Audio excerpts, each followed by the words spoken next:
put that tennis ball between you and the seat, and you'd be sitting down, and you'd find a good juicy spot on your hamstrings. And so what does that mean? Basically, if you put that tennis ball on the hamstring and you're like, whoa, that's tight, then that is a great spot. If you don't have that kind of reaction to the tennis ball, then keep moving till you do. And if you don't have any reaction like that at all, you're either a biohuman or you need to back up and do body awareness meditation and start feeling into your body. Yes. But so once you find a good tight spot, the trick is leaving that tennis ball in the area for at least 3 to 5 minutes. That's when the fascia starts releasing. So you want to find the spot, and you want to allow your leg to basically, the weight of your leg will sink into the tennis ball, and then you just leave it in that spot for 3 to 5 minutes. And then you can go to another spot on the hamstring or switch over to the other side. And that's something you can do while you're still working at your desk. And it will help to open up the hamstrings, and that will help to release some of the tightness in your low back and other parts of your body, sometimes your calves too. That's awesome. So, Nicole's talking about a self-treatment technique that you use with a ball. There are many techniques we teach that use your own hands. The ball is a great tool. And so I wondered I know that for me, explaining to clients about the 3 to 5 minute hold is always a challenge. Most people sort of grew up in the gym class, personal training realm where they were taught to do 20-second stretches or 30-second stretches. So this is about the fascia again, but tell us a little more about why it's important to hold for the 3 to 5 minutes on these kinds of stretches. Okay, no problem. So now let's go back to the fascial restriction, which is like glue. Basically, there's a timeline on glue. This is fascial glue. And so once you apply this mechanical pressure to this glue, there's actually a physics behind it. It's called the piezoelectric effect. So I won't get all wicked nerdy on everybody. However, the piezoelectric effect of that mechanical pressure on that glue, it takes at least 3 to 5 minutes for something to change. So for the glue or that solid state to change phase back to gel. And what happens in that area is it rehydrates the glue. So it's pulling water from other parts of your body and bringing it back to this dried out part of fascia and rehydrating it. And then the reason that's happening is because of the pressure, the gentle sustained pressure that you are applying to your leg, for instance. Yes, that's so the listeners can understand that healthy fascia is fluid-like, water-like. Mm-hmm. And so that's what we're trying to do when we do myofascial releases, whether they're done by a practitioner or done by yourself. We're rehydrating the system to help bring that health back into the system. So yeah, that's a good explanation. I know sometimes people do get overwhelmed with the scientific explanations, but there are definitely other people who sort of need to understand that this stuff is being researched now. Yep. Yes, and I remember back when I first started to take myofascial release classes, they were teaching a 2-minute hold, and now several years later it's up to 3 to 5, and that's because the research is showing that the body needs that much time for that physiological change to take place. It's a really important concept that I hope all the different kinds of practitioners, even fitness trainers and those types of exercise people will understand, because it will change the way they teach their clients to stretch. Absolutely. And, there could be some objections to that time or whatever. And I say to that, you've tried stretching the other way. And so what is an extra 5 minutes? Like, set the timer and try and experiment on your body. Yes, exactly. Okay, so you mentioned a second ago, but just remind everybody where they can go and what the 5 tips thing is called again on your site. Sure. So it's under our blog on lookinsideloveyourlife.com. and it's called Five Easy Tricks for a Tight Desk Body. Ah, awesome. Okay. So if any of you all have a desk job, which is probably a lot of you, and I know for me, when I really started to write a lot and started Hmm. to spend more of my time sitting at my computer, which is a laptop, which isn't the greatest, I started to need to do more of this self-treatment for myself rather than being up and down with clients all day was much more active.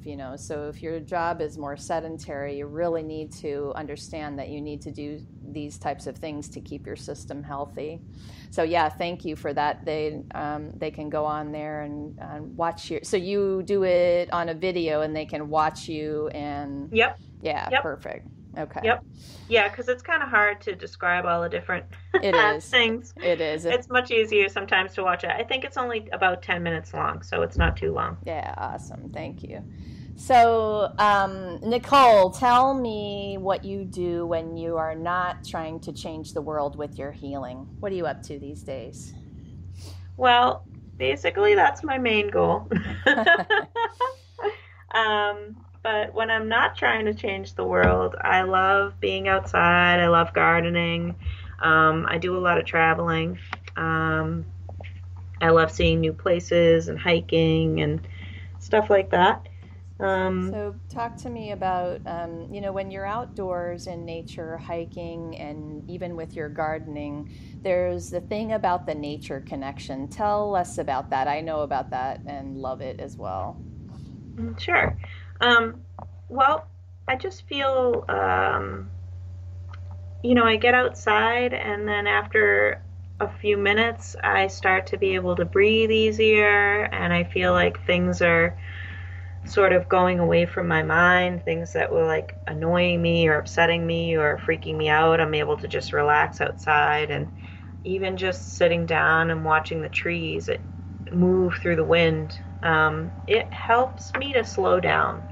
And I feel like it's a really good reminder for me that not only like to slow down, but just that um, life is what you make it. Life is how you see it, and you can change that perception anytime.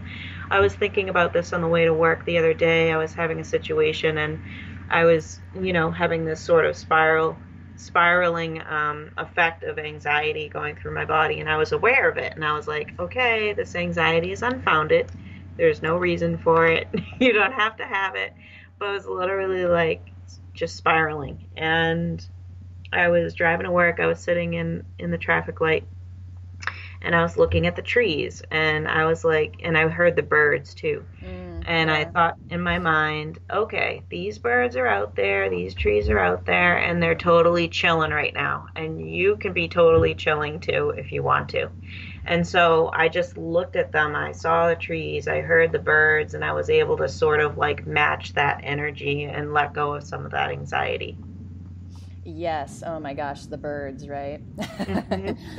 The nature connection for me is a place where the energy flow seems a lot more intense in a good way. Mm, And so, as far as the nature connection and the healing connection, for me, when I move into the sunshine, literally, or out under the trees, or notice the flowers, or, we've got miracles all around us in nature. And for yeah. me, it's a way of life to look at life like that. And a lot of time, we really do have to get literally out of our house or out of the office and outside into this, miracle that's all around us. So I talk a lot about something called flipping the switch. And when you're spiraling down, maybe you've got a lot of negative talk going on, a lot of inner critic stuff. Nature connection can flip the switch to something that feels better, feels more aligned pretty quickly for me. Yeah, absolutely. I mean, I think it helps us to remember our meaning in the world on the earth. I mean, if you're having a lot of trouble with change or, someone passing or like something happening in your life where you're losing something and you look outside and you see like the dead leaves on the ground. It's a reminder that it's like, things are always changing, things are always shifting so that new things can grow. Yes. Oh my goodness. I remember coming into a place in my life where I accepted change. Do you know what I mean? Yes. Yeah, and it became freedom for me. Hmm. I think we hold on a little too tight to things the way they are. I know it was for me like that for a long time, and then when I finally realized that was a complete, it just couldn't do it. Things change every day sometimes. Yeah, exactly. Yeah, so nature is a really awesome reminder of that. Mhm. Um, okay, so tell me what's on your personal bucket list. Hmm. So you um, mentioned travel. Is there anywhere on the list that you haven't gone yet? I don't, I feel like places call to me. So Mm. all of a sudden I'll end up thinking about somewhere and then the trip is happening. So I just kind of flow in that way. Personal bucket list. I don't really have a personal bucket list, Tell but me about the last time you were called to go somewhere then. so that would be California, and I'm Ah, leaving next week to go to California. where? Um, I'm going to a conference in Santa Clara, and then I will be going north into Hot Springs region. Oh, So, fantastic. yeah, last year my mom and I went to Indian Springs, which is like the spa in the northern region of California. And oh my gosh, it was so amazing. We absolutely loved it. And I said, Mom, we got to come back here. She's like, yes, totally. So, I thought in my mind, I don't know if we'll be able to come back, next year, but hopefully. And I actually made this little piece of paper, this 8.5 by 11 piece of paper. I made one for her and one for me, and it said Indian Springs 2018 on it. And I made it last year. And I had pictures of her and I at the spa enjoying ourselves. And I said, Here, put this on your mirror, and I'll put it on mine. Uh, And then we just forgot about it, moved on or whatever. And I'd look at it and I'd be like, oh gosh, maybe I should change that year to 2019. I don't think that's going to happen. So a couple of months ago, my cousin calls me and says, Hey, I got this free ticket to go to this conference. Do you want to come with me? And I said, Oh, no, I'm trying not to travel this year. Let me see where it is. And then I see where it is, and I realize that it's only a few hours from Indian Springs. And I was like, Yes, oh, I'll do it. fantastic. I love that. I love those kind of stories. Yeah, That's the universe at work, right? totally. Yep, yep. Okay, so as we're wrapping up here today, is there one last final kind of idea that you'd like our listeners to walk away with today? Yeah. The baby bunny.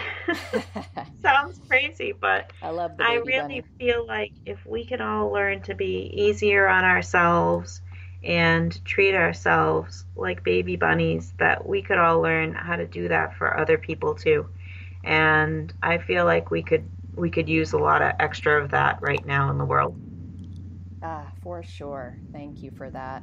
And thank you for being here and having this amazing, brave conversation. I think that these are the words that are going to change the world, Nicole, and I appreciate you being here to have some of them with me.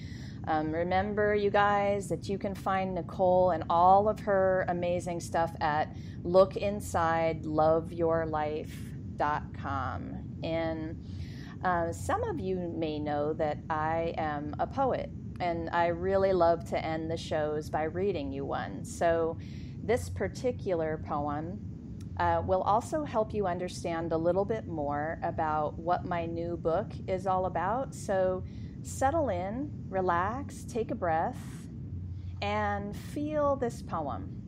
This is called Brave Healing. How about we take a moment to do this brave healing thing right now? Let me show you how.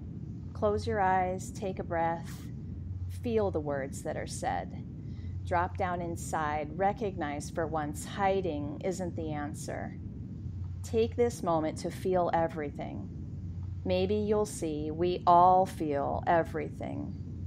Nothing's really right or wrong. It's all more like a song. You like rock, I like jazz, but all music has a vibe, and it's the vibe we feel that's real.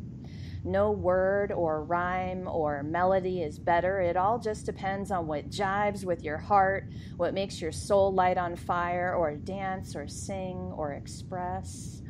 So